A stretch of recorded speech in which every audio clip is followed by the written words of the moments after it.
nichukue nafasi hii kuwashirikisha jambo ambalo liko mbele yetu.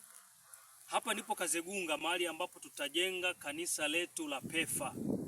Na unavyoona tulikuwa kwenye maandalizi. Maandalizi haya ni kwa ajili ya kufyeka, tulikuwa tunapunguza majani.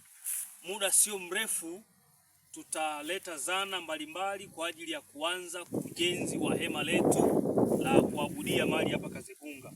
Mimi ni waombe sana vijana, ndugu, jamaa na marafiki mliopo maeneo yote ya Kazegunga na hata pembezoni mwa Kazegunga, Kasaka huko, Simba wapi, hapa ndo mahali ambapo utapokea miujiza yako.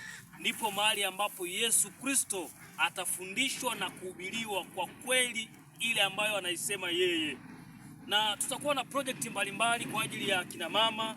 Tunafahamu wakina mama ni jeshi kubwa. Wajiandae sana kwa project mbalimbali ambazo tutakuwa nazo mahali hapa. Lakini pia vijana, vijana wana nguvu. Tutakuwa na project mbalimbali na project tofauti kwa ajili ya vijana. Bila kusahau kundi la watoto, kama ambavyo tunafahamu watoto ni taifa la kesho. Lakini pia si taifa la kesho tu peke yake. Hata Kristo alisema acheni watoto wadogo waje kwangu, maana ufalme wa mbingu ni wa kwao.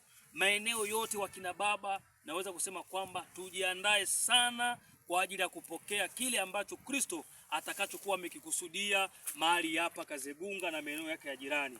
Muda si mrefu tutakuwa na mambo mengine ambayo tutakuwa tukiendelea nayo mahali hapa.